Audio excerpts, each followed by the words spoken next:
O livro de Eclesiastes é sim um livro extremamente realista, que desmascara algumas ilusões que nós gostamos de aceitar e de acalentar no nosso coração.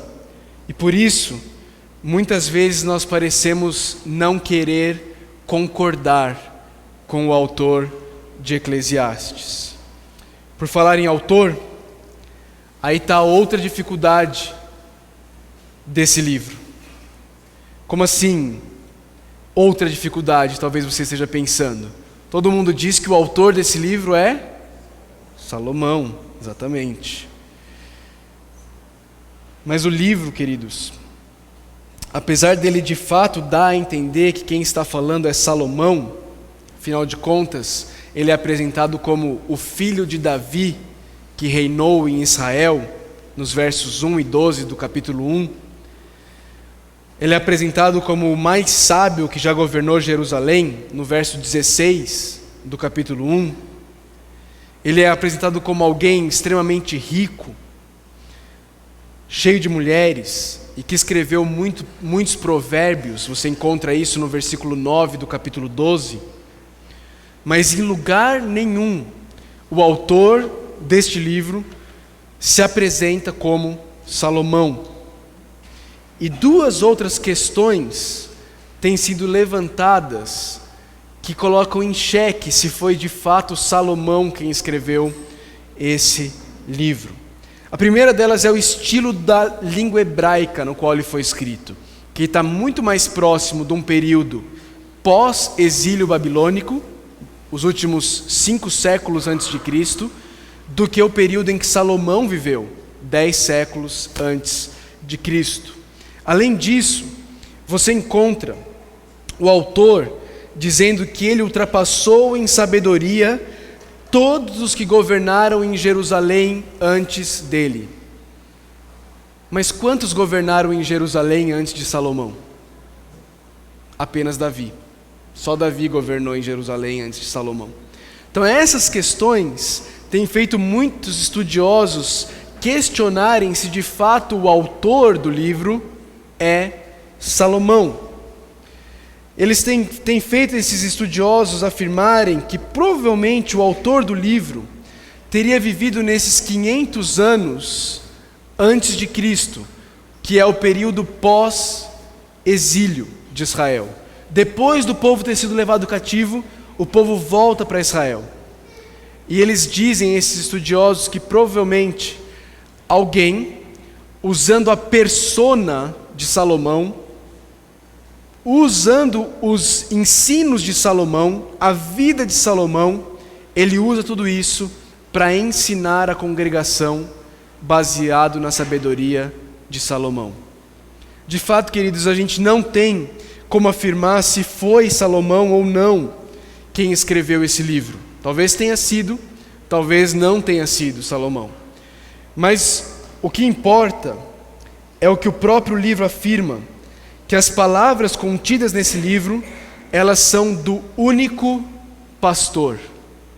O livro diz isso, que essas palavras elas vieram do único pastor com P maiúsculo, o próprio Deus. Assim, quer tenha sido Salomão o autor desse livro, quer uma pessoa tenha assumido essa persona, não para se passar, fingir que ele é Salomão. As pessoas sabiam que ele não era, mas usando uma persona, fingindo que é, passando por Salomão, seja uma coisa ou seja outra, e em última análise, esse livro foi escrito por Deus. Esse livro foi escrito por Deus. Mas o autor aqui, ele é apresentado por uma palavrinha, kohelet. Kohelet. Olha aí para o versículo 1 do capítulo 1 na sua Bíblia. Kohelet. Você vai ver que na sua Bíblia, o autor ele é apresentado como o pregador, ou como o mestre. Achou aí? Eclesiastes 1:1. Achou aí na sua Bíblia? Na minha Bíblia diz assim: as palavras do mestre, filho de Davi, rei em Jerusalém. As versões mais antigas vão dizer as palavras do pregador. Achou isso aí na sua Bíblia? Está aí?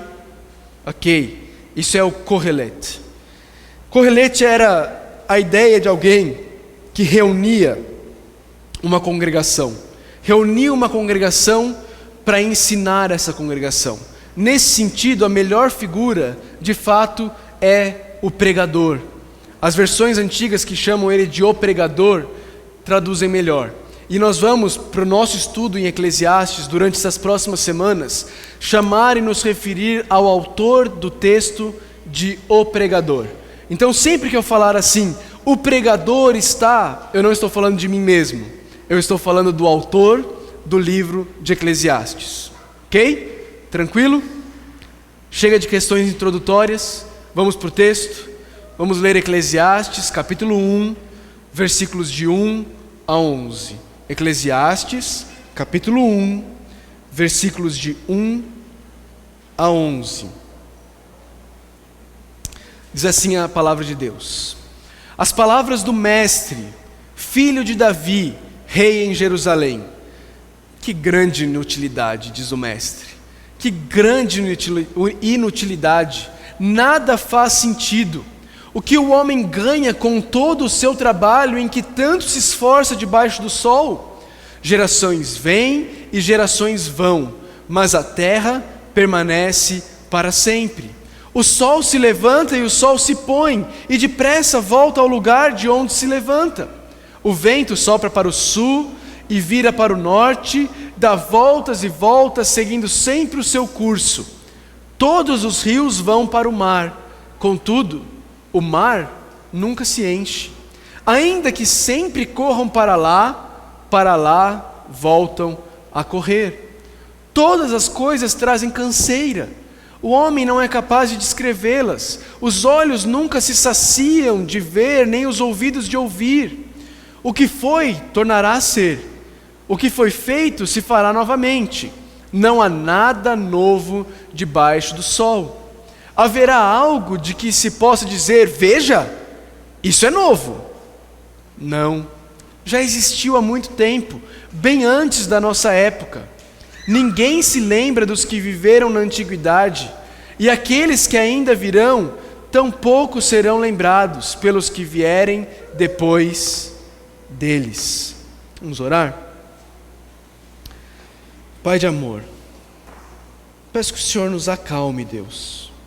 Eu peço que o Senhor nos acalme. Tire todo o agito de nós e nos ajude a focarmos na Tua Palavra, para que possamos ser instruídos e ensinados por ela. Ó Deus, eu peço que o Senhor tenha misericórdia de nós, que o Senhor abra os nossos olhos para ver atrás de que nós temos corrido, e para que possamos olhar para a resposta que o Senhor tem para nós, de onde podemos encontrar sentido, satisfação, segurança e bem-estar. Usa a Tua Palavra de forma poderosa nessa noite. Em nome de Cristo Jesus que nós oramos. Amém. Vaidade de vaidades. Talvez uma das frases mais conhecidas da história da humanidade, não é mesmo? Tudo é vaidade. Mas também é uma frase difícil de ser compreendida. A Nova Versão Internacional da Bíblia, que é a versão que eu uso, ela traduz, você leu aí, conforme eu estava lendo, como que grande inutilidade. Que grande inutilidade. Nada faz sentido. Eu confesso que essa tradução da minha versão da Bíblia não é a melhor tradução desse versículo. A versão antiga de João Ferreira de Almeida, que é essa que está projetada aí, diz vaidade de vaidades, diz o pregador. Vaidade de vaidades, tudo é vaidade. Essas são tentativas de traduzir uma palavrinha difícil, que é a palavrinha rebel. Não existe uma palavra única na língua portuguesa que seja capaz de trazer o significado completo dessa palavrinha hebraica. Às vezes isso acontece. Por exemplo, na nossa língua existe uma palavra que é saudade. Você sabia que saudade não encontra nenhuma palavrinha que seja correlata ela na língua inglesa, por exemplo, você não tem uma palavra que traduza saudade para inglês. Você precisa explicar saudade, porque não tem como traduzir.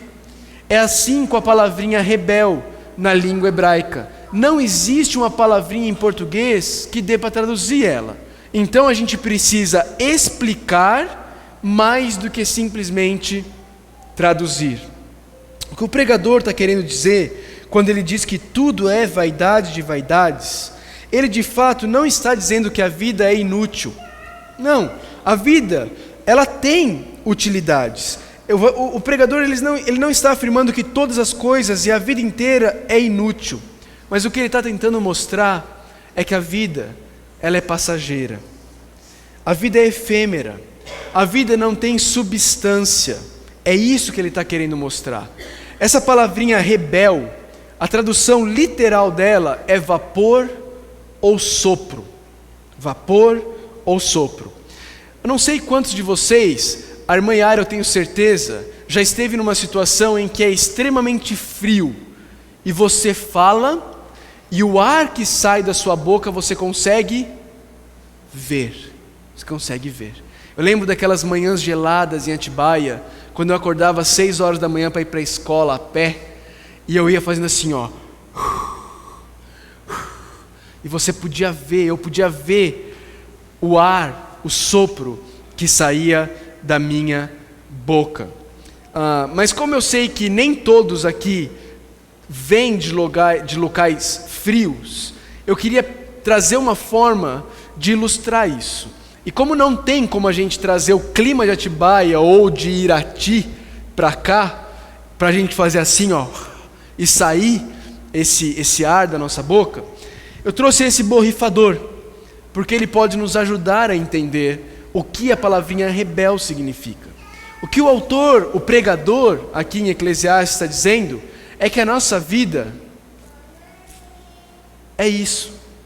A nossa vida é como esse borrifar de água, é como o vapor.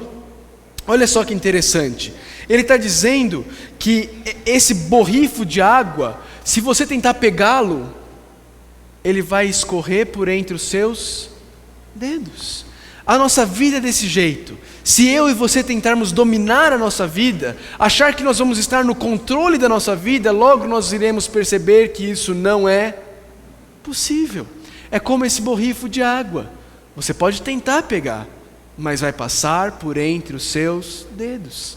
O pregador, ele está dizendo que a nossa vida, a minha vida, a sua vida, é como esse borrifo de água. Num instante você vê, e depois você já não vê mais. É passageiro, é efêmero. Uma hora está aí e parece cheio de vida, cheio de vigor, mas logo se vai. É passageiro e é efêmero. É isso que essa palavrinha rebel, que a maioria das Bíblias traduz por vaidade, significa. Assim é a nossa vida. E quando nós encontrarmos então essa palavrinha rebel, a palavrinha vaidade, no livro de Eclesiastes, e nós vamos encontrá-la algumas vezes, lembre-se disso. É disso que o pregador, o autor do livro de Eclesiastes, está falando. Ele está dizendo que a nossa vida debaixo do sol, ela é efêmera. Nós não podemos ter o domínio dela. Ela é passageira. Uma hora ela está aqui e de repente ela já não está mais. Ela já se foi. Ele diz que todos os aspectos da vida são assim. São passageiros, são efêmeros, são transitórios. O autor de Eclesiastes parece que tem um pessimismo exagerado, não é mesmo? O comentarista bíblico Philip Heinck, ele diz que Eclesiastes parece ter sido o único livro da Bíblia escrito numa manhã de segunda-feira. Sabe como é uma manhã de segunda-feira? Amanhã você vai saber, você vai se lembrar disso. Ele diz assim, parece que Eclesiastes é o único livro escrito numa manhã de segunda-feira. Ele acordou com o pé esquerdo, ele lembrou que ele tem que trabalhar, depois de um final de semana delicioso, e ele começa a escrever o livro de Eclesiastes. Mas o fato, queridos, é que o autor de Eclesiastes viveu por completo todas as experiências que nós achamos que podem trazer sentido para nossas vidas. Sabe aquelas coisas que você pensa assim, se ao menos eu complete a lacuna, aí então a minha vida teria sentido, aí então eu estaria satisfeito, aí então a minha vida seria completa. Sabe essas coisas? Se ao menos eu complete a lacuna, completa você a lacuna. Com o que é que você pensa que se você tivesse, se você vivesse, a sua vida então faria sentido? É como se o autor de Eclesiastes estivesse dizendo: todas essas coisas que vocês usaram para preencher a lacuna, eu já corri atrás delas. Na verdade, eu as experimentei de forma completa. Eu experimentei o ápice de todas essas coisas que vocês pensaram. Por isso, aprendam com os meus erros. Eu já cometi todos eles. Não esperem para aprender com os seus. Aprendam com os meus. É como se ele estivesse dizendo isso.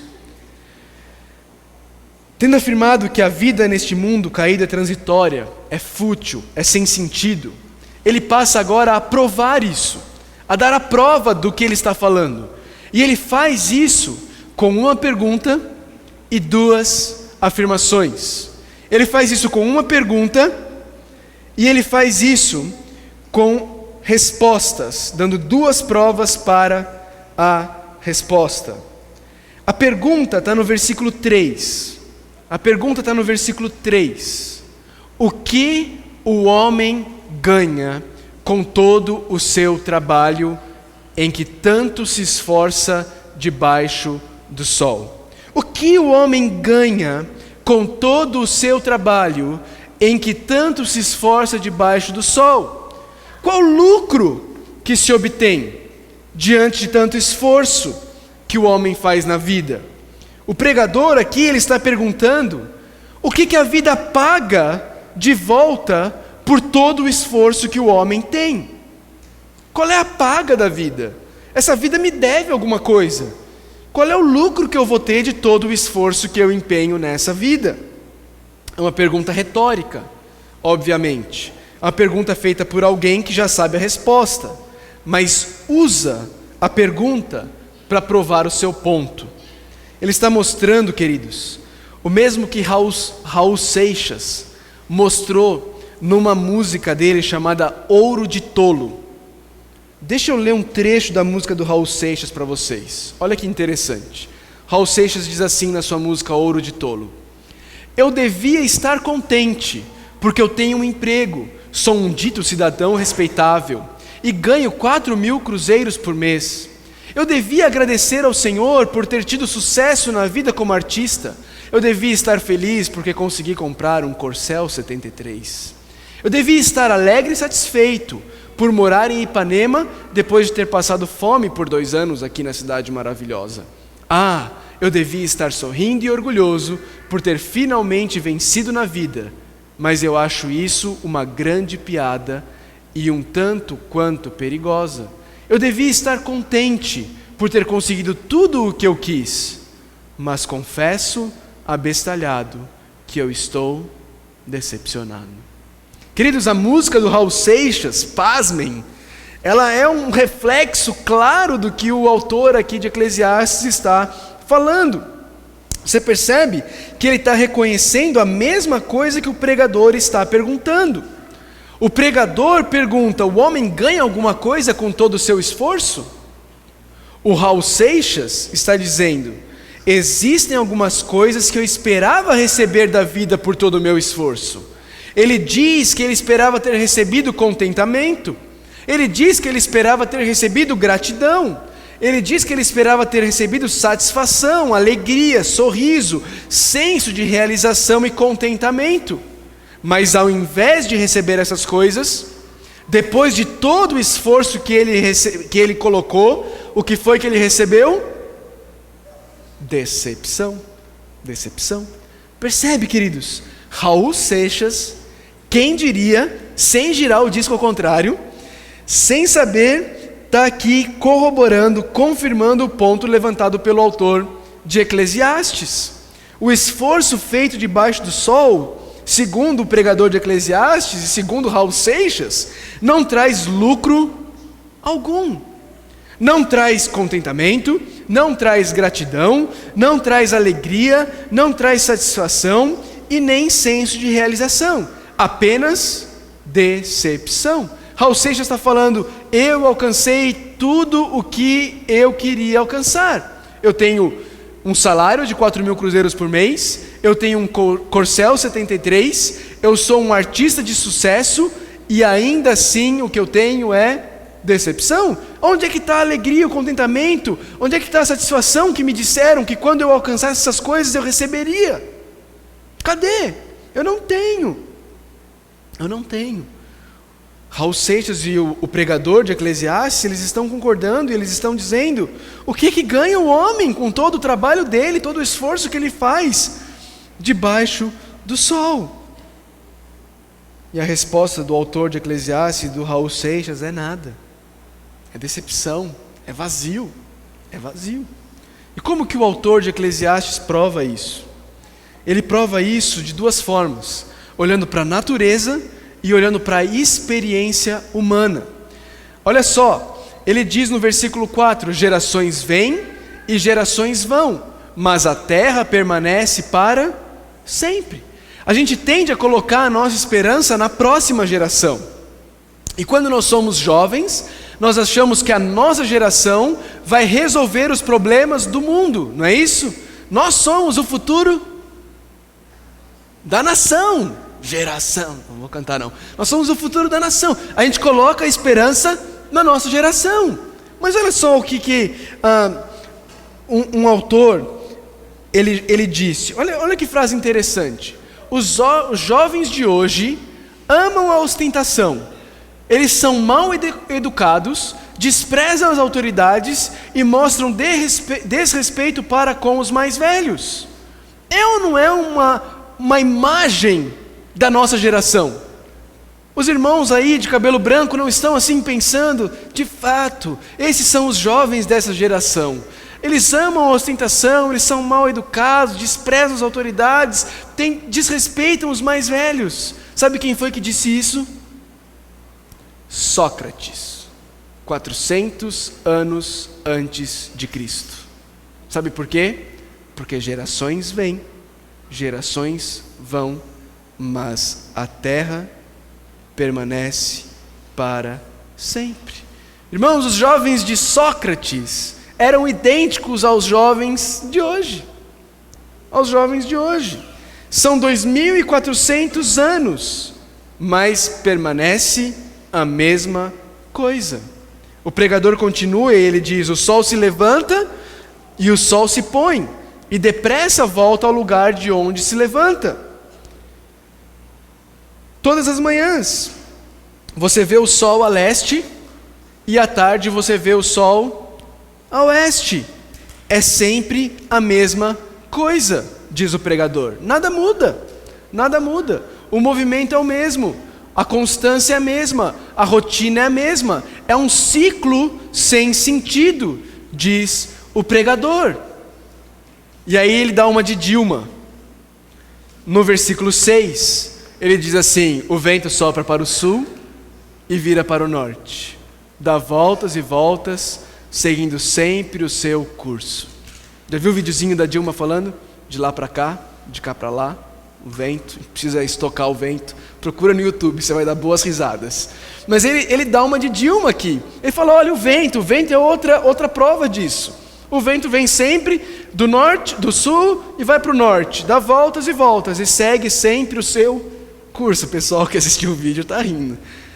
Segue o seu curso. Aí depois de olhar para o vento, ele olha para a água. E ele diz assim, todos os rios vão para o mar. Tudo vai para o mar. Todos os rios vão para o mar. Contudo, o mar nunca se enche, ainda que sempre corram para lá. Você parou para pensar isso? Desde que o mundo é mundo, todos os rios correm para o mar. E o mar continua no mesmo nível.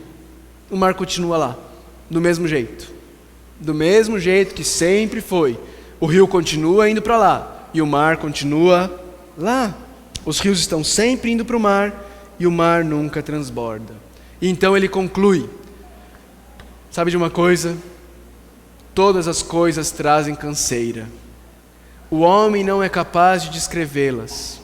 Os olhos nunca se saciam de ver, nem os ouvidos de ouvir. O que foi, tornará a ser. O que foi feito, se fará novamente. Não há nada de novo debaixo do sol. Haverá algo de que se possa dizer: veja, isso é novo? Não, já existiu há muito tempo, bem antes de nossa época. Ninguém se lembra dos que viveram na antiguidade, e aqueles que ainda virão tampouco serão lembrados pelos que vierem depois deles. É tudo canseira, diz o pregador.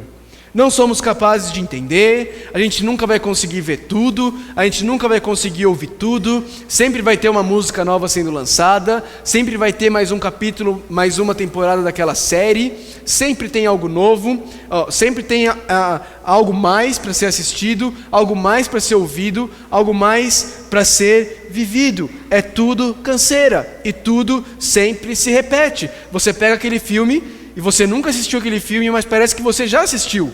Por quê? Porque é tudo igual, né? Você assiste a novela, você não precisa assistir a novela. Você assiste o primeiro capítulo para saber o nome dos personagens, e aí você assiste o final, que vai ser igual também das outras novelas, mas agora você sabe o nome dos personagens, porque é a única coisa que de fato mudou. Daqui a alguns anos, mulheres vão estar usando calça boca de sino de novo, não é? E permanente vai ser o penteado da moda. E você vai olhar para suas fotos de 2016 e você vai falar assim: eu não acredito que eu me vestia desse jeito. Mas sabe de uma coisa? Os anos vão se passar e daqui a algum tempo suas filhas vão estar se vestindo do mesmo jeito que você se veste hoje. Porque é tudo sempre igual. Não existe nada de novo. Aí os jovens contestadores dizem: lógico que tem, pastor. Tá cheio de novidade. Para onde a gente olha tem novidade. Tem celular, tem Facebook, tem avião, tem novidade para todo quanto é lugar. O autor de Eclesiastes responde dizendo: tá vendo? Nada de novo. O homem continua querendo se comunicar, telefone. O homem continua querendo se promover, Facebook. O homem continua querendo se locomover, avião. A forma mudou, a essência continua a mesma. As formas mudam, a essência permanece a mesma. Percebe, queridos? Vaidade de vaidades. Não há ganho algum. Tudo se repete. Não há nada de novo. É tudo canseira. Não é verdade? Calma. Calma. Não se desespere. Não diria Chapolin Colorado, não é? Calma, calma, não. Existe uma expressão aqui no livro de Eclesiastes que a gente precisa entender, porque ela é chave para a gente entender o livro inteiro. Ela acontece 30 vezes no livro. E nesse trechinho, do versículo 1 ao 11 do capítulo 1, ela aparece 2 vezes. É a expressãozinha debaixo do sol. Aparece no versículo 3 e aparece no versículo 9 desse trecho que a gente está estudando.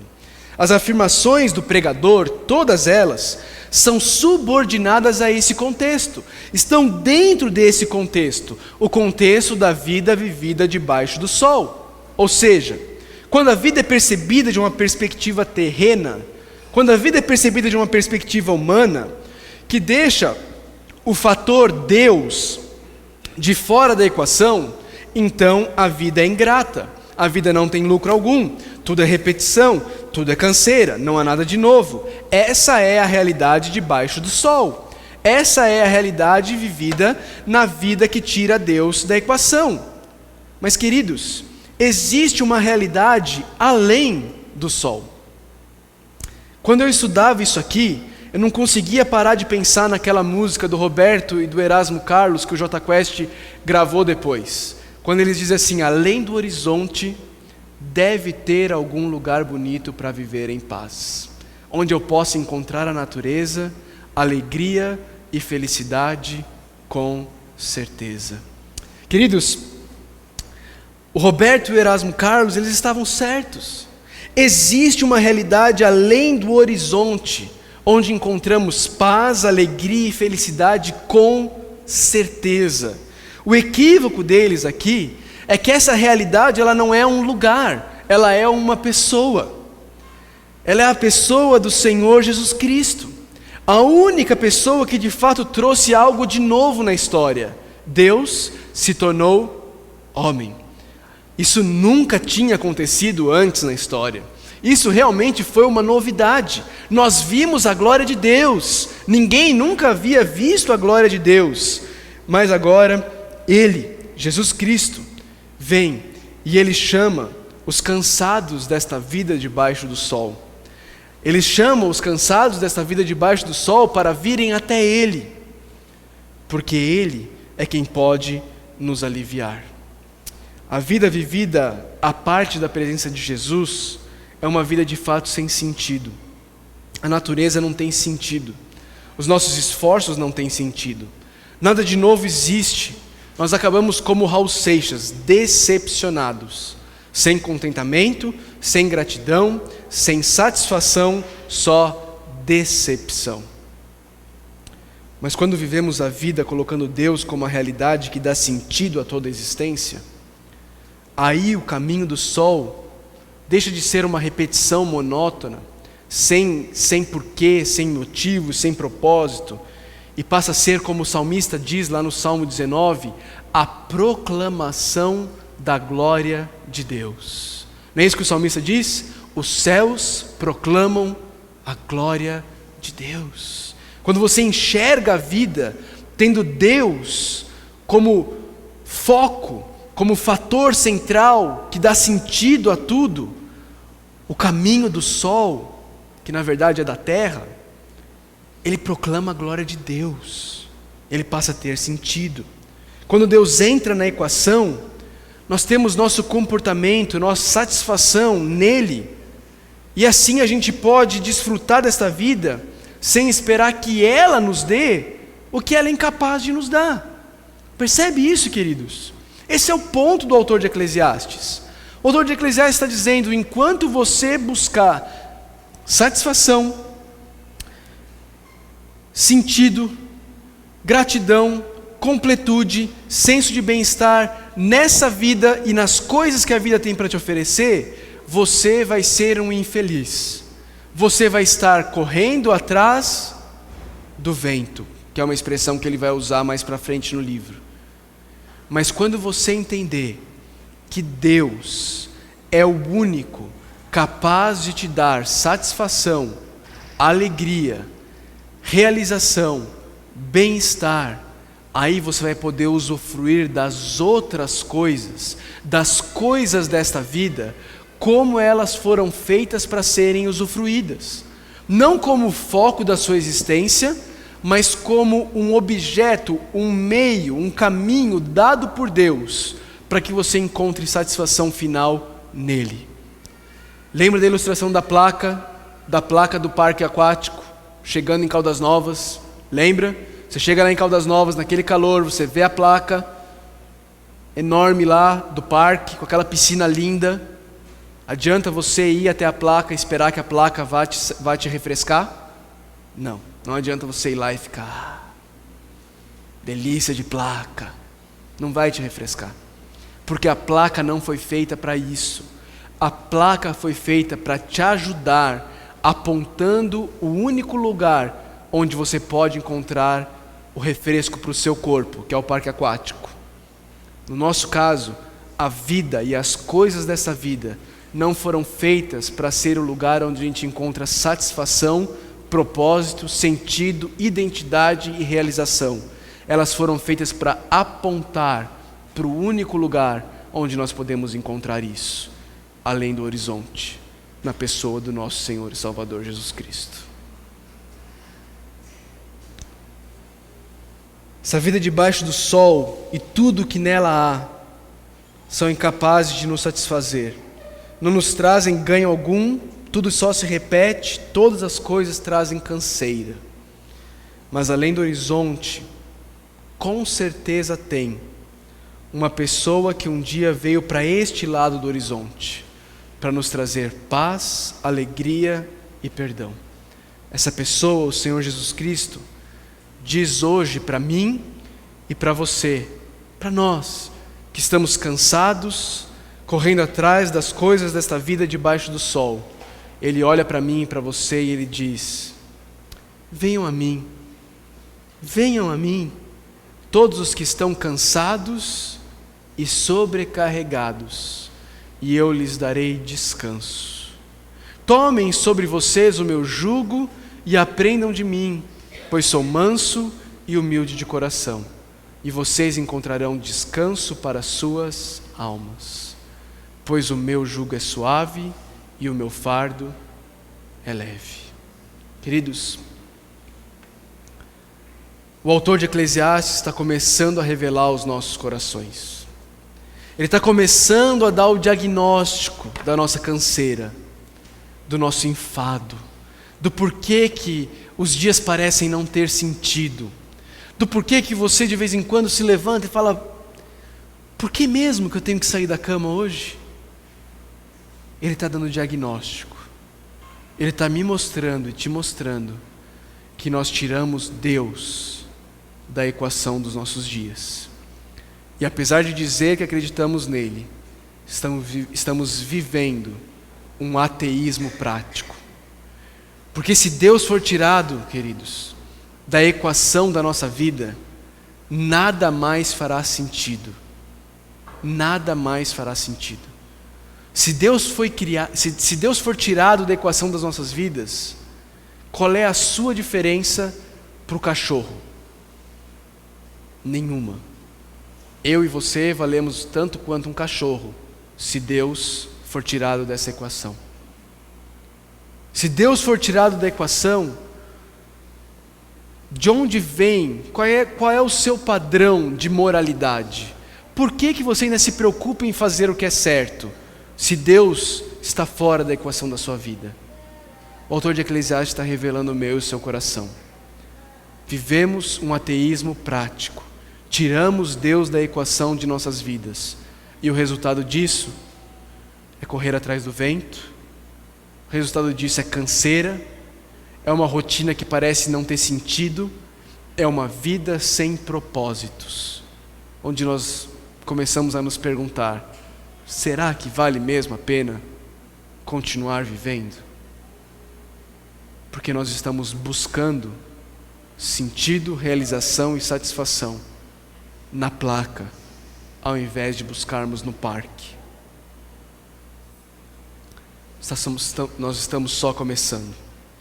Você há algumas semanas estudando o livro de Eclesiastes, e a minha oração é que ao longo dessas semanas você possa continuar com a gente, caminhando no estudo desse livro, olhando versículo por versículo o que Deus quer falar para você, de como você pode trazer Deus de volta para a equação da sua vida, para que a sua vida tenha sentido, tenha significado, e você finalmente encontre satisfação, identidade, bem-estar, realização, sentido e propósito para a sua existência.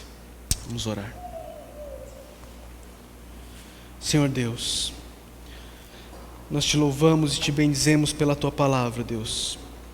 Te louvamos e te bendizemos pela oportunidade que temos de estudar a tua palavra. Obrigado por esse livro, escrito centenas, milhares, na verdade, milhares de anos atrás. Obrigado, Deus, porque ele continua sendo tão atual. Ele funciona como um espelho. A gente olha para ele e nós nos vemos refletidos ali. É a nossa vida que ele está falando. Isso acontece porque o autor do livro é o autor de nossas vidas. Ele nos conhece por inteiro e por completo. Abre o nosso coração, Deus. Abre a nossa mente. Dá perseverança a cada um que está aqui para continuar vindo e estudando o livro de Eclesiastes. Que não possa ser só o momento, o início da série. Vamos lá, vamos ver o que se trata, mas que possa haver um compromisso, um desejo de fato aprender, para termos vidas transformadas, para que possamos viver para a Tua honra e para a Tua glória. À medida que encontramos satisfação, propósito, sentido, alegria, prazer duradouros no Senhor, e então somos libertos para gozarmos essa vida, como ela de fato foi planejada e pensada para ser gozada. Em nome de Cristo Jesus, Pai, que nós oramos. Amém.